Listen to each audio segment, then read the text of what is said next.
Hello, everyone. Thank you for letting me spend some time with you today. We are back from our little trip last week. Um, Glad to be home. Very, very glad to be home. Let's put it that way. If you happen to be listening to the audio only portion, as much as I appreciate that, do us all a favor. Go ahead, go over to YouTube or Rumble or the Torah Network Tube, I think is what they call it, and check out the videos. Do the like, share, subscribe things. Comment if you want to, because I get comments. I get private messages a lot. I get emails a lot.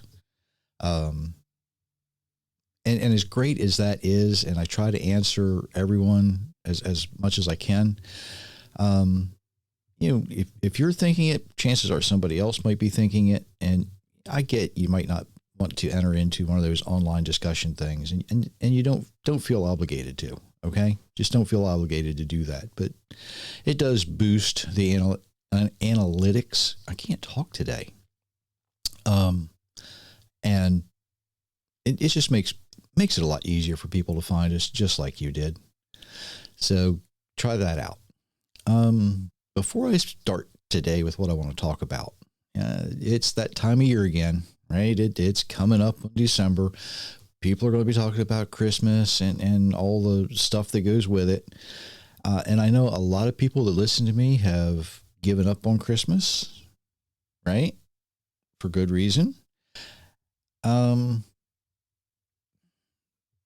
what I want to remind you is that time of year when a lot of things are on sale, so we need to be good stewards of our money. It's okay to take advantage of the sales. Stock up on the things you need for the year, right? The things you need for the year. Get it while it's some really, really, really good prices. It's okay. You have my permission. You can take advantage of other people's, I'll say ignorance. I'll say it. Traditions. There you go. Moving on. Using logic to discuss biblical ideas seems foreign to some people, okay? I don't know why. I really don't know why. There are rules of logic that they're just abandoned, when people talk about biblical things. And it's kind of silly in a way. Something I hear often is circular reasoning. Now, if you don't know what circular reasoning is, it's one of those rules of logic type things. And basically it's sort of described, I guess is a good way to say it. And it says if point A is true because of point B, then point B is true because of point A. Right? So if your right hand is right because of your left hand, then your left hand must be right because of your right hand, right? It's kind of like saying for Christians, Jesus kept the law perfectly, so I don't have to. Right? I don't need to keep the law perfectly. I don't need to keep any part of the law because Jesus kept it perfectly. Right? I hope you followed that, because it makes no sense. It makes no sense to someone who is thinking logically. Many times, while discussing the Bible, we corner ourselves because of circular reasoning. And then we wonder why we're not effective, right? Why doesn't this person see my point? And it's because of circular reasoning. Something else that I know a lot of people do, and I try to point this out as politely as possible.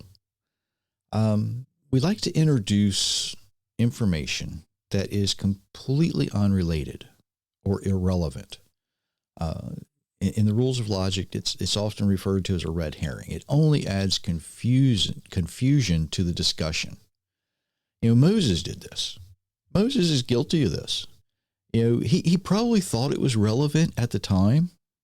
He said he tried to argue, and he was not successful in his argument. He says, look, I can't speak well. That's Exodus 4:10, I believe. Our Creator didn't care. He said, Moses, this doesn't matter. This is a moot point. It's a moot point. Moses, don't worry about it. I'm with you. I know you can be an effective leader if I'm with you. Moses, probably thought it was relevant, was completely irrelevant. But relevant and pertinent elements should take priority in a biblical discussion. Adding unnecessary information is just a distraction from the focus of what's actually being discussed. On the Torah Network several days ago now, there was a verse from Isaiah. It was Isaiah 45:7. I form light, I create darkness. I bring prosperity and create calamity. I, the Lord, do all these things. I've used this verse often. And the word prosperity, if you look at the original Hebrew, is peace. The word calamity is evil. Now, I had time while I was driving, okay? Because, a long trip, dog's with us, she's in the back seat sleeping. I look over, Myra's sleeping. So I start thinking, and that can be dangerous. I know it can be dangerous. When I start thinking, you never know what I'm going to come up with. But I wasn't being philosophical when I was thinking about what I was thinking. I was thinking about this logically. Because another rule of logic is for something to be true, then the opposite must also be true. So is it actually possible to have peace or to know peace without knowing what evil is? Now, you got to kind of bear with me a little bit, all right? Because our Creator has already told us what is evil, right? He's already given us that. Then we know what peace is. We know what brings peace, because doing right in the eyes of our Creator is what brings us peace. Now, we would have no idea what light is if we didn't have darkness to compare that to. And I was driving along thinking about these things, and I was thinking, our Creator's done this, our Creator's done that, He's shown us this, He's given us that. What has mankind ever made? What have we come up with? What have we invented? And arguably, we could think that since mankind has invented the automobile, for instance, it helps us move around from place to place more efficiently, more effectively. It's a good thing. But the opposite of driving isn't walking or riding a horse or a train. So, we really can't think of that opposition as extreme, right? Because an automobile helps us one way, the opposite is not walking, because that's been done for 6,000 years. Mankind's developed a computer. It helps us perform certain tasks. We do it more effectively, more quickly. Helps us communicate. Like I'm using a computer to record this to put out to all of you. It helps us learn. I use computer all the time for research. But the opposite of not having access to a computer is not inefficiency or ignorance.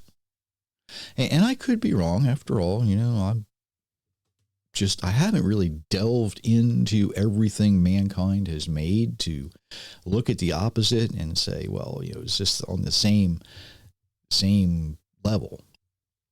But I don't think anything that mankind has ever come up with displays the extreme opposition the way our Creator has, in light and darkness, in good and evil.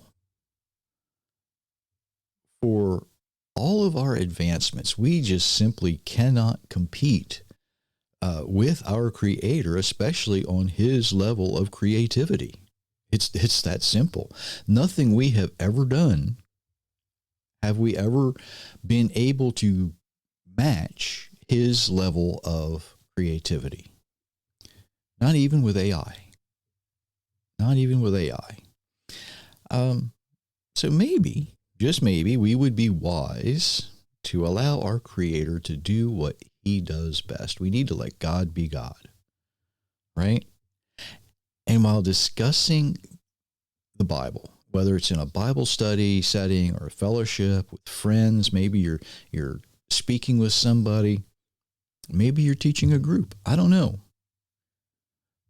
But try to stay focused on the relevant topic. Don't add confusion to the conversation. Don't bring in a list of abstract thoughts, concepts, and ideas. Stay focused. Stay focused. Don't add confusion. You don't need confusion in the conversation. And it's okay. It's perfectly okay to have a very logical discussion about biblical topics. Because believe it or not, logic is a gift from our Creator. Right? Remember Moses. He was trying to add some confusion. God said, no. We're staying focused here. We're staying focused. Logic is one of the things that I believe proves we are made in His image. And this might sound a little weird, but it also is something else that separates us from the animals.